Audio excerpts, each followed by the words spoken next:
예, 반갑습니다. 예, 구약의 키, 어느덧 네 번째 강의가 왔고요. 오늘은 출애굽기 합니다. 출애굽. 애굽이는 이집트. 애굽이 이집트란 뜻이죠. 이집트를 떠난다. 출애굽. 예, 출애굽 하면서 어떻게 됩니까? 하나님의 백성을 건지시죠. 예, 우리도 세상으로부터 출애굽, 세상한 성도들입니다. 당연히 구별해야 되죠. 하나님과 교제를 해야 되고 출애굽도 마찬가지입니다. 이런 것들을 우리에게 가르쳐 줍니다. 하나님의 백성답게 사는 방법을. 자, 그래서 출애굽이 어떤 책이냐면 이 족장들에게 하신 약속을 이렇게 따라서 이스라엘 백성을 이집트로부터 구원하십니다. 예. 창세기 15장. 예, 15장은 믿음으로 이제 어렵다함을 받지 않습니까? 아브라함이. 17장에는 우리가 배운 것처럼 할례를 행하죠. 그래서 우리가 이제 뭐 갈라디아서나 또 로마서나 사도행전 15장에 이방인들에게 할례를 요구해서 하나님 백성이 되라고 하는데, 사실은 아브라함은 믿음으로 어려움을 먼저 받았다는 거죠. 그리고 17장에 비로소 이 표징이죠. 언약의 표징이지 할례는 표징이 아니다. 그래서 15장에는 뭡니까? 이 하나님의 백성 믿음으로 어렵게 됨으로써 하나님이 그 약속을 지키시죠. 그래서 구원을 하시는데, 그 후에 이제 1년간 또 모세 강야 생활을 이제 하죠. 미디안 강야에서. 그래서 하나님 나라로부터 이스라엘을 불러내어서 세상의 나라로부터 하나님 나라의 백성을 만드는 이런 역사를 담고 있습니다. 그래서 바로의 압제 안에 있는 것들이 세상의 나라입니다. 하나님의 통치를 받지 않는 거죠. 지금 우리의 세상의 나라에 거하고 있지만 우리는 세상 속에 속했지만 하나님의 백성이죠. 하나님 나라의 백성으로서 어떻게 살아갈 건가. 특별히 율법과 성막을 주셔요.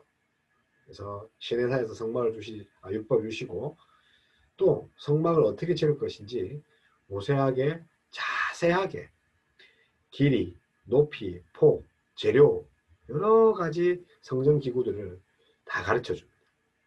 하나님이 하나님의 백성으로서 정체감을 회복시키기 위해서 이 같은 일을 합니다. 왜냐하면 바로의 노예로 살았기 때문에 그들의 정체감이 하나님의 백성인데, 이 노예의 정체감이 아직도 있다는 거죠. 세상 나라에 대한 그 뭐라 합니까, 세속함이 아직 묻어 있다는 거죠. 그래서 특별히 하나님께서 그들을 정체감을 이제 일으켜 세웁니다. 그래서 하나님의 백성답게 세워가는 거죠. 이 40장 구절을 보면 15장까지는 이 출애굽 합니다. 그죠? 그래서 하나님께서 이집트로부터, 애굽으로부터 이스라엘 구원해 납니다. 그죠? 할렐루야. 그죠? 약속을 신실하게 지키셨죠. 그리고 18장까지는 강야에서 이스라엘 생활을 합니다. 그래서 홍해를 건너죠. 네. 특별히 15장에 홍해를 건너서 21장에 21절에 그리고 홍해에서 시내산까지 여정들을 이제 다룹니다. 그리고 40장까지는 하나님께서 시내산에서 율법을 주시죠. 드디어 하나님 백성답게 사는 방법이죠. 특별히 율법은 구원을 주시는 방편이 아니에요. 구원에 받는 방법을 준 게 아니라 하나님의 백성답게 사는 방법이 율법이에요. 율법에는 구원이 없는 거죠. 오직 어디에만? 복음에만. 그죠? 구원이 있죠. 그래서 율법을 주시고 나서 비로소 24장에 뭡니까? 시내산 언약의 체결을 합니다. 시내산 체결이죠. 모세와 하나님이 언약을 체결합니다. 그래서 23장에는 십계명과 이제 체결을 했으니까 이제 법을 주시죠. 왜? 법대로 체결을 한 대로 살아야 되니까. 그리고 24장에 또 이제 언약식이 나오고, 마지막 40장에는 이제 법을 주셨으니까 이제 하나님과 교제, 하나님과 만나는 장소를 만들어 주시죠. 그게 이제 성막, 성전에 대한 율법과 또 건설에 대해서 세세히 이야기해 줍니다. 그리고 그 주체적으로 보면 또 25장에서 31절에는 성막에 대한 이제 규례들을, 그리고 34장까지는 이제 그 유명한 금송아지 아론과, 그죠? 배역한 민족들, 이스라엘 민족들의 금송아지 사건이 나오고, 그럼에도 불구하고 하나님은 성막을 건설하는 걸 배우게 하셔서 끝까지 교제하게 하십니다. 그래서 성막 건설의 율법을 어디까지 사입장을 주시는 거죠. 자세히 안 볼게요. 그래서 1장 1절에서 15장 21절까지는 하나님 나라 왕이 세상 나라로부터 자기 백성을 구원한 창세기 15장의 언약을 신실하게 지키시는 거죠. 그래서 이스라엘 백성들에게 이제 이스라엘 백성들이 이제 애굽으로 내려오죠. 그죠? 요셉 때에, 그죠? 그런데 엄청나게 이제 번성하죠. 예. 번성할 수밖에 없죠. 하나님의 이제 도우심과 또 하나님 명령대로 산 그들은 처음에 70명으로 이렇게 시작했어요. 이집트에 이제 내려갔을 때 야곱의 가족들이 70여 명, 야곱의 가족들이 이제 내려갔잖아요. 요셉. 그래서 400여 년 기간 동안에 70명이 무려 400년 동안에 200만 명으로 이렇게 인구가 급속도로, 200만 명이 어마어마하잖아요. 그죠? 페이스북 혹은 유튜브에 200만 명 팔로워가 있다, 구독자가 있다, 어마어마하죠. 이것은 오직 하나님의 왕이신 여호와의 놀라운 은혜일 수밖에 없다는 거죠. 그래서 출애굽기 1장 1절에서 7절에서 이것을 이제 잘 이야기하고 있죠. 그래서 1절에서 7절까지는 이 400년간의 이 야곱의 족속들 70명의 족속이 200만 명이 된 것에 대한 기록이 나옵니다. 그래서 바로가 어찌 합니까? 위협을 하죠. 그래서 요셉은 이제 요셉의 은혜를 입은 이제 왕이 다 죽어요. 그래서 요셉을 알지 못하는 왕이 이제 세워지겠죠. 요셉은 각오로 물러가는 거죠. 그래서 요셉을 알지 못하는 그들이 어떻게 합니까? 당연히 이스라엘 민족을 핍박하고 급기야 유아들을 죽이라 하죠. 그러나 바로의 이런 이제 계획도 이제 공주에서부터 실패하게 되죠. 공주, 왕실에서부터 이제 실패합니다. 등장 밑이 어둡다는 것이 아니라 바로가 세상을 지배하는 왕이지만 하나님 계획함으로써 그 왕이 있던 왕실부터 그 명령이 지켜지지 않는 거죠. 그래서 모세, 특히 히브리 산파들이 누굽니까? 시포로와, 그죠? 부하가, 그죠? 산파들인데 이 모세의 어머니 요베겟과 요게벳이라는 노래도 있죠. 같이 하나님을 왕으로 믿는 이런 믿음의 여인들에 의해서 어떻게 됩니까? 그 모세가 살아나죠. 역시 이름 그대로 물에서 건짐을 받았다는 거죠. 그래서 이집트 왕자, 그죠? 왕자로 이렇게 세워지고, 그래서 이스라엘을 건진 자, 자기도 물에서 건졌는데도 불구하고 건졌는데 나중에는 이스라엘을 고통에서 건진 자, 이름대로 살아가죠. 그래서 세상 나라를 호령하던 바로보다 하나님이 더 경호했던 자들에 의해서 하나님의 뜻이 이루어지죠. 그것들이 여인들의 믿음의 승리죠. 하나님은 하나님의 말씀을 더 경외하는 사람을 하나님 사용하시겠죠. 말 안 듣는 그들을 어떻게 사용합니까? 핍박 속에, 그리고 고통 속에 이스라엘 부르짖음을 외면하지 않으십니다. 그래서 모세를 다시 바로에게 보내죠. 말 안 듣습니다. 왜? 하나님이 바로의 마음을 강박하게 하셨습니다. 그래서 10가지 재앙, 마지막의 재앙, 그죠? 장자를 죽이고 하나님이 생명을 뺏어가는 것에 의해서 그들이 결국은 항복을 할까 했는데 뭐 그래 100% 항복한 것은 아니죠. 그래서 하나님이 모세를 바로에 보내십니다. 그게 이제 7장에 나오는데 7장에서 8장 초 1절까지 나와요. 그래서 이스라엘을 내 백성이라고 하십니다. 이스라엘은 내 백성. 그래서 그들이 하나님을 이제 섬긴다. 이제 그래서 예배하는 에베드 이 뭡니까 히브리어로 에베드 예베드 뭐 예배하다 비슷한 뜻인데 우리 어감도 비슷하죠.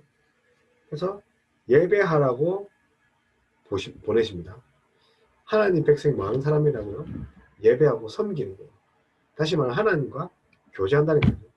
그래서 하늘 왕이 땅의 왕에게 내리는 명령 그것이 뭡니까? 바로가 이것들을 거부했을 때 하나님께서 대합니까? 그 징표로 몇 가지 재앙을 내는 거죠. 하늘의 왕이 한낱 피조 세계의 왕에게 명령을 하는데 말을 들어 먹지 않다는 거죠. 그래서 10가지 재앙은 하나님 나라 왕이신 여호와께서 당신의 백성을 불의의 압제에서 세상 나라의 왕의 압제에서 건지십니다. 그리고 세상 나라 왕을 징계하시는 것. 자, 세상 왕에게는 징계가 되지만 하나님의 나라 백성에게는 그 10가지 재앙이 건지심이 되겠죠. 하나님의 사랑의 표징이 되겠죠. 그래서 세상 나라 왕과 대결 아닌 대결을 하시지만 뭐 당연히 승리하시죠. 그래서 백성을 구원해냅니다. 그래서 하나님 나라를 대적하는 이 세력에 대한 최후의 심판이자 하나님의 백성들에 대한 결정적인 구원 이게 뭡니까? 10가지 재앙으로서 이스라엘 구원은 어떻게 합니까?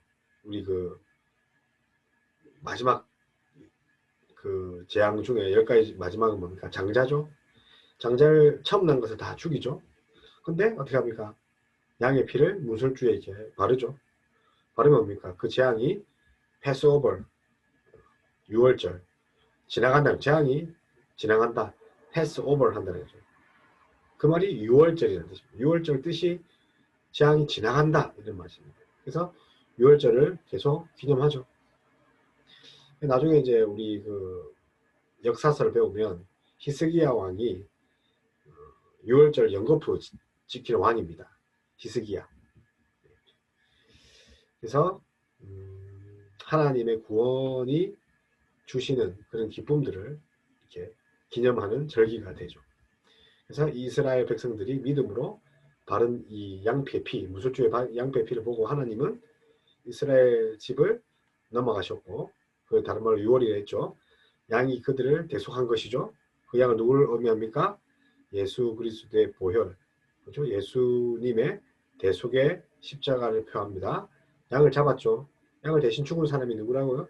예수 그리스도. 그래서 예수 그리스도로 인해서 우리의 생명이 구원을 얻고 그로 인해서 그죠? 우리가 지금 있다는 거죠. 그리고 이제 14장, 15장에는 이제 홍해를 건넙니다. 이제. 그래서 이 홍해 사건은요, 뭐 사실 물을 마르게 한다는 거죠.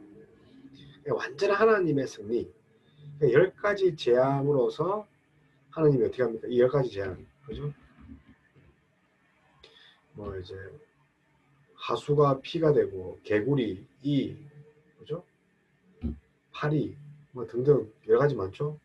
근데 창조 세계를 이 거꾸로 바꾸어 버린 거죠. 그래서 예를 들어서 뭐 나일강을 피로 바꾼다, 피로 물들게 하셨죠. 그래서 하나님께서 창조의 질서를 이렇게 엎으십니다. 노아의 홍수도 범죄함으로 말미암아서 세상을 엎은 것 같이 이 10가지 재앙도 창조의 세계를 거스르는 겁니다. 심판을 의미합니다.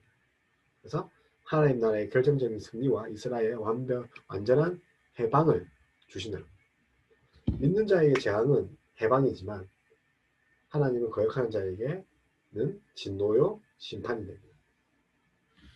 그래서 홍해는 이집트와 약속 땅의 경계가 있죠.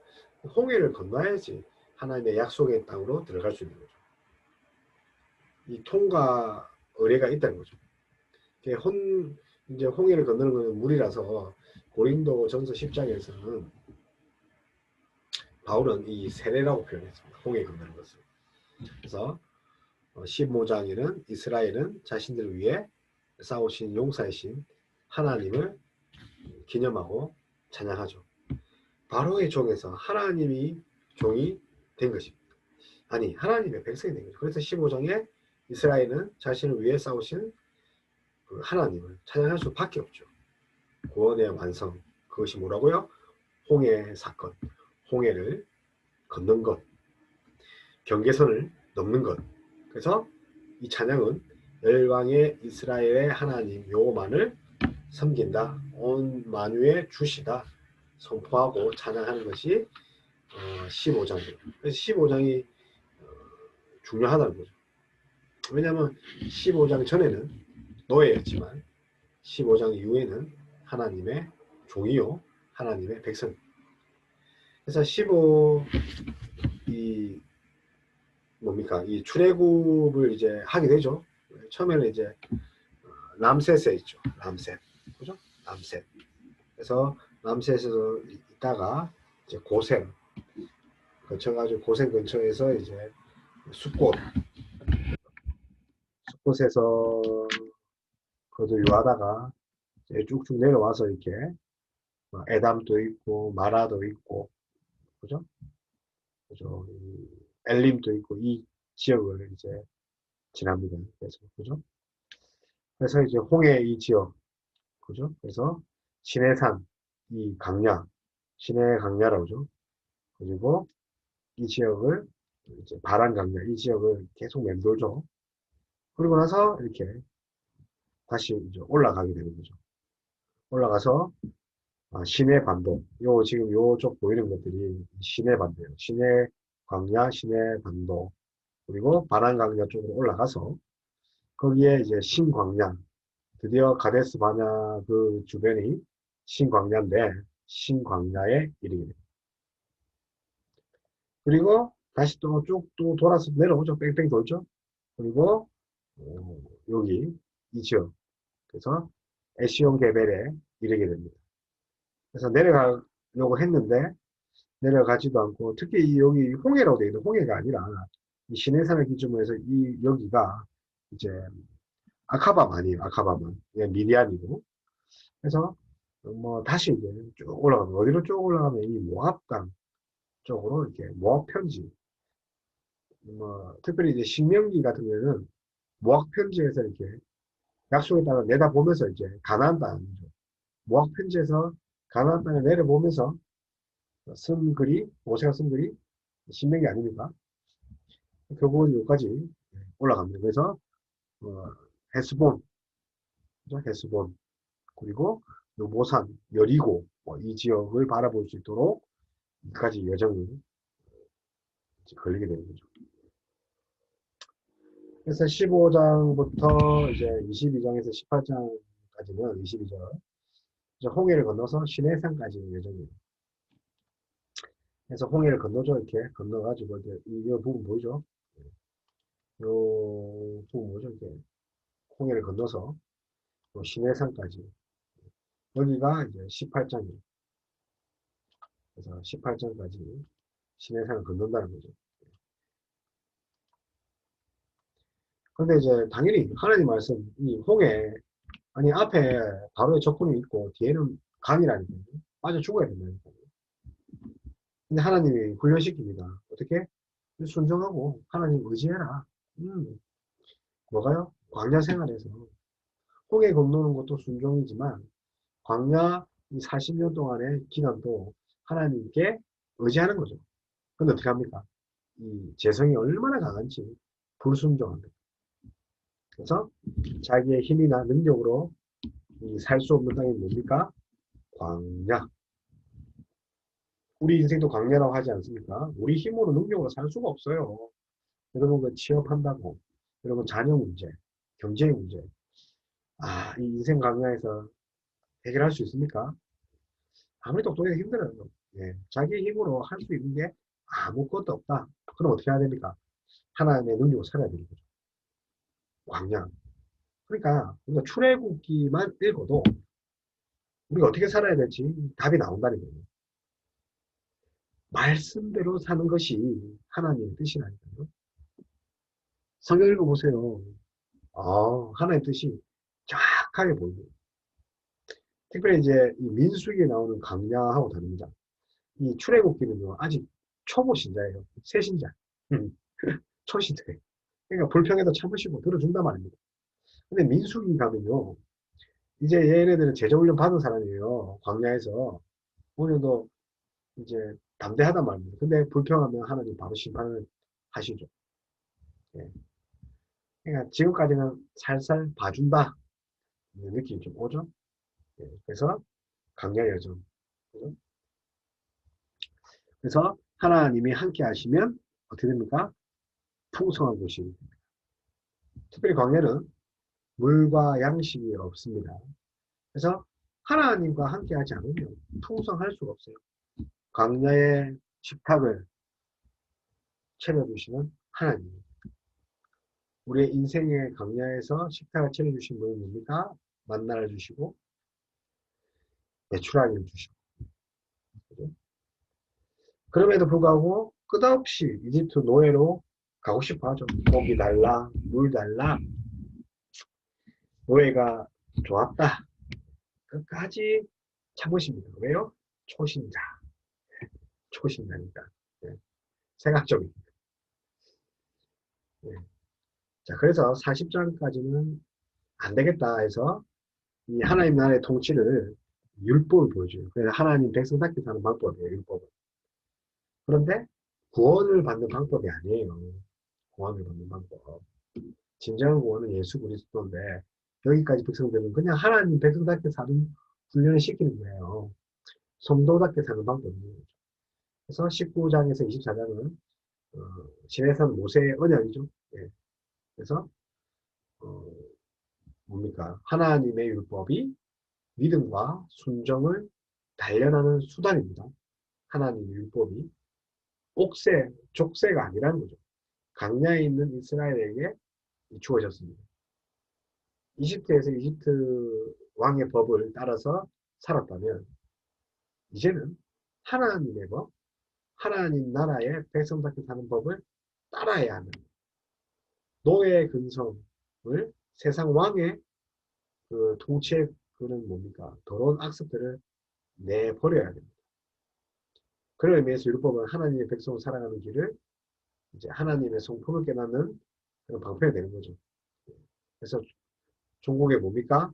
19장 4절에서 6절 뭡니까? 모세의 언약. 그죠? 뭡니까? 하나님의 소유, 제사장의 나라, 거룩한 백성, 살아가게 하는 하나님의 안내성. 그 안에서가 아니고 안내성. 다시 말하면 율법이 뭡니까? 은혜의 방편이죠. 네. 우리를 얽매이게 하는 그런 구속의 법이 아니고 하나님의 율법은 하나님의 은혜의 방편이다. 단 구원을 얻는 도구로서 주신 것이 아니다. 그죠? 그래서 이미 하나님의 능력으로 구원하신 백성에게는 은혜의 도구로 이렇게 주어진 것입니다. 아멘. 그래서 24장에서 이렇게까지는 모세의 언약이고 하나님께서 허락하신 율법을 지킴으로써 거룩한 백성, 제사장 나라 되겠다고 하나님이 언약을 주시죠. 뭡니까? 거룩한 백성, 제사장 나라. 너는 나의 소유가 되겠다. 보배다. 이러한 언약 체계를 하게 되죠. 그래서 자신의 왕이 이스라엘 왕들이 뭡니까? 이제 애굽에 있던 바로의 왕이 아니라 내 백성이 된다는 엄청난 선포를 하십니다. 25장 40절 이렇게 하나님에 대해 나는 너희는 나의 백성이다. 제사장 나라요. 거룩한 백성이라고 선포를 하죠. 그러면 뭡니까? 살집을 주죠. 아니 살집이 아니라 하나님과 교제할 장소를 만남의 장소. 지하철에 보면 만남의 장소 있죠. 근데 성막입니다. 성막에서 하나님을 만나는 거죠. 그래서 성막 짓는 법을 가르쳐주고, 그래서 공의와 정의의 하나님, 하나님의 사랑과 이웃 사랑입니다. 정의와 공의가 뭡니까? 하나님 사랑과 이웃 사랑입니다. 그래서 어떻게 사랑할 것인가? 이게 공의와 정의입니다. 그러니까 냉정한 것이 아니죠. 하나님 사랑, 그리고 이웃 사랑. 십계명 돌판의 두 가지죠. 한쪽에는 하나님 사랑, 저쪽에는 이제 이웃 사랑. 그래서 하나님 사랑과 이웃 사랑을 가리키는 뭡니까? 공의와 정의. 그래서 제3국대에서 율법을 주시죠. 여호수아 데리고 가죠. 여호수아는 밑에서 기다리고, 이제 하여튼 하나님은 강야를 여행하는 이스라엘 민족들과 동행하시고 교제하시고 또 뭡니까? 민족, 백성으로 다듬어 주시기 위해서 성막을 건설하라고 하십니다. 성막이 뭡니까? 이제 텐트지 않습니까? 이제 나중에 이제 나오는데 잠깐만요. 그래서 텐트를 근데 좀 그렇죠. 하나님이 텐트에 거한다는 게 좀 무섭지 않습니까? 그래서 나중에 이제 다윗과 솔로몬이 나는 이렇게 좋은 궁전에서 사는데 하나님은 성막이다? 텐트다? 그래서 하나님의 성전을 짓잖아요. 그래서 다윗과 솔로몬이 이제 하나님의 이 성막을 성전으로 바꾸는 역할을 합니다. 그래서 이제 율법이 뭡니까? 하나님의 백성으로 살아가기 위한 법이고 하나님의 성품을 깨닫는 거죠. 그죠? 그래서 결국은 하나님의 소유가 되고 하나님 나라와 백성이 되는 거죠. 그래서 이게 성막의 구조를 자세히 해줍니다. 그래서 기둥이 성막에는 60개가 됩니다. 그래서 넓이가 서쪽에 이제 쪽에는 50규빗 그리고 가로 세로 남쪽 이런 또 100규빗 그리고 동쪽의 기둥도 있고 이렇게 성막을 이제 지어줍니다.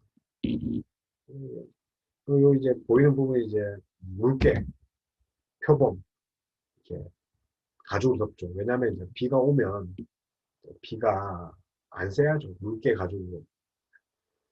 그리고 이제 이렇게 번제단도 있고 이렇게 성막 내부 구조도 있습니다. 그래서 하나님과 교제하는 곳이죠. 교제하는 곳이고. 그래서 이렇게 번제단이 있고요. 번제단이 앞에 태우는 번제단이죠. 여기에. 그래서 뭘 밖에서 태워야죠. 성전 밖에 있다는 거죠. 성전 안에서 어떻게 태웁니까? 냄새나게. 그리고 이제 물두멍, 이게 손을 씻는 물두멍이 있죠. 그리고 등대, 촛대가 있고, 진설병을 하는 떡상, 그 다음에 향단이 있죠. 그리고 법계, 언약계, 이렇게, 이렇게 있다는 거죠. 그리고 그룹들, 날개가 있고, 예. 그래서, 성막은 이제, 뒤에 더 만들어 놓았네요. 성막 같은 경우는 뭡니까? 이게 성막. 하나님의 임재를 이제 상징하죠. 그래서 텐트니까 성막이 텐트잖아요. 했잖아요. 그래서 언제든지 이제 이동하고 접을 수 있도록 폈다는 거죠. 최초의 텐트 아닙니까? 광야 생활은 천막 생활이에요. 우리 인생도 항상 떠날 준비를 해야 된다는 거죠. 그래서 이동식 왕궁이었죠. 그래서 하나님 예배와 통치를 뜻하고 이 성막에 법궤가 있죠. 그렇죠? 법궤. 법궤가 있죠. 언약궤. 예. 하나님의 보좌입니다. 예. 근데 구약에서는 하나님의 보좌인데 신약을 넘어오면서 법궤가 이제 성령님으로 이제 바뀌는 거죠. 그래서 우리의 필요하심을 채우시기 위해 오신 분이 뭐라고요? 성령님. 따라서 성령님께 어떻게 해야 됩니까? 기도해야 됩니다. 그래서 보혜사 성령님은 어떻게 합니까? 우리의 말씀을 깨닫게 하고 성막에서 하나님을 만났다 그러면 보혜사 성령님이 우리 하나님과 교제하고 하나님의 말씀을 깨닫게 하는 역할을 합니다. 그래서 이 하나님의 보좌를 상징하는 것이 뭐라고요? 성막의 법궤예요. 하나님의 보좌가 뭐라고요? 어, 의자같이 생겼잖아요. 법궤가. 그래서 하나님께서 또 이렇게 성막을 주시면서 하나님이 계시로 이렇게 모세에게 이렇게 일러주잖아요. 하나님 계시로. 그래서 성막 것에 대한 지시와 실행을 이렇게 다루십니다. 그게 이제 32장에서 34장까지 몇 규빗이다, 몇 규십이다, 뭘로 해야 되고, 그죠? 그래서 자세히 이것을 바로 아론과 이스라엘 백성들에게 하나님의 지시대로가 아니라 자신들 마음대로 또 하나님을 예배하려고 했던 뭐 시도로서 하나님께서 성막을 통해서 이루려고 하시는 것과 정반대의 모습을 또 보여주죠. 예. 그래서 그 말씀이 뭡니까? 금송아지 사건이에요. 금송아지. 금송아지 사건이 있었는데 이게 뒤로 넘어가면서 늦었나 봐요. 예. 그래서 하나님 주신 방법들을 안 하는 거죠. 이렇게 자세히 줬는데. 그죠? 그래서 하나님이 또 참으시고, 예. 하나님께서 성만을 통해서 이루어 주시고, 뭔가 만나 주시고 하는 모습이 아니라는 거죠. 그래서 이 부분은 죄를 범한 이스라엘 민족을 위한 모세의 중보자, 또 하나님이 또 모세를 통해서 그 죄를 또 사하시도록 이렇게 해주셨다는 거죠. 그래서 모세의 기도를 들으시고 이스라엘 민족을 용서해 주시고 다시 이스라엘과 함께 하나님이 또 동행하고 가시기로 마음을 돌리신 하나님의 인자하심을 또 맛볼 수 있는 장이 32장에서 그죠? 34장입니다. 그래서 이렇게 성막의 의미가 뭐랬죠? 성막의 진정한 의미는 예수 그리스도와 그분의 보내신 성령님을 통해 완성됩니다. 신약은. 그래서 구약에 성막이 있다면 신약에는 성령님이 우리의 성전이라 하나님 구하는 것이 성전이라 그래서 성령님이 구하는 것이 성전 그래서 진정한 예배를 드릴 수 있도록 해주신 분은 뭡니까? 보혜사 성령님 그죠? 그래서 뭐 뭡니까? 예수 그리스도는 우리 가운데 거하시는 하나님이시자 우리가 하나님을 만나는 예배의 성전이 된다고 요한복음 1장 14절 그리고 요한복음 2장 19절에서 21절에 장막을 치신 이렇게 되어 있습니다. 결국은 그 요한복음에는 특이하게 보혜사 성령님이라는 단어가 많이 나와요. 보혜사. 요한복음밖에 없어요. 그래서 우리를 도우시고 우리를 또 우리를 하나님 대신해서 우리에게 힘주시는, 도우시는 보혜사 성령님이 우리에게 있기 때문에 우리가 성전이다. 예배하는 성전이 하나님을 만날 수 있는 도구가 된다는 거죠. 뭐가요? 성령님께서, 성령님을 통해서. 그래서 이제 구약의 성막이 신약으로 넘어오면 이제 성전이 되는 거죠. 그래서 특별히 이제 출애굽을 이제 신약과 이렇게 연결시켜서 이렇게 봐야 되는데 시간이 없어서 예, 다음 시간으로 넘어갈 것 같고요. 어쨌든 출애굽기는 구원의 책입니다. 예, 하나님 나라 백성의 탄생을 알리죠. 출애굽. 그래서 하나님 나라 율법, 헌법이 땅땅땅 제정되어져서 백성에 주어져서 되옵니까? 그 법을 실행하도록 하죠. 그 법을 실행하면 어떻게 됩니까? 성막을 통해서 하나님께서 함께 하시고 하나님이 백성이 되어서 하나님을 사랑해 주신다. 특별히 이제 10가지 재앙 중에 이집트의 6월절 어린 마지막 재앙, 6월절 어린 양의 피를 바른 이스라엘 민족들이 구원을 받는 것처럼 신약에서도 됩니다. 6월절 어린 양 대신 예수 그리스도의 희생을 믿음으로써 받아들인 자들이 구원을 받는 하나님의 교회를 또 받고 하나님 교회를 세우죠. 그래서 출애굽기의 일들이 신약으로 이렇게 넘어오는 거. 그래서 그 적용들을 다음 시간에 한번 하도록 하겠습니다. 그래서 성막이 이스라엘과 함께 했던 것처럼, 그죠? 지금 우리 교회는 오직 성령의 임재함 안에서 살아가고 있는 거죠. 그래서 성막에서 이스라엘 민족과 대면하셨던 하나님은 어느 날 신약 시대에 살고 있는 우리가 성령님의 임재 안에서 살 수 있게 되었던 거죠. 출애굽기는 그냥 모세 오경 중에 뭔가 탈출기가 아니라는 거죠. 하나님 백성답게 하나님 율법을 의해서 하나님 백성 어떻게 살아가는 방법을 가르쳐주는 유익한 하나님의 말씀입니다. 오늘 여기까지 하겠습니다. 출애굽기 사실은 읽으면 읽을수록 재밌습니다. 바이블 키를 구약의 키를 통해서 여러분들이 조금씩 성경을 알아가고 성경 읽을 때 이런 거구나 하는 느낌이 좀 많이 들었으면 좋겠습니다. 부족하지만 함께 좋은 강의를 만들어 가도록 하겠습니다. 감사합니다. 저를 위해서 기도해 주시고요. 지혜와 성령의 충만을 해서 여러분들 잘 가르칠 수 있도록 기도 부탁해 주시고 좋은 사역자 될 수 있도록 기도 부탁드립니다. 이상 박기현 전도에서 사였습니다. 감사합니다.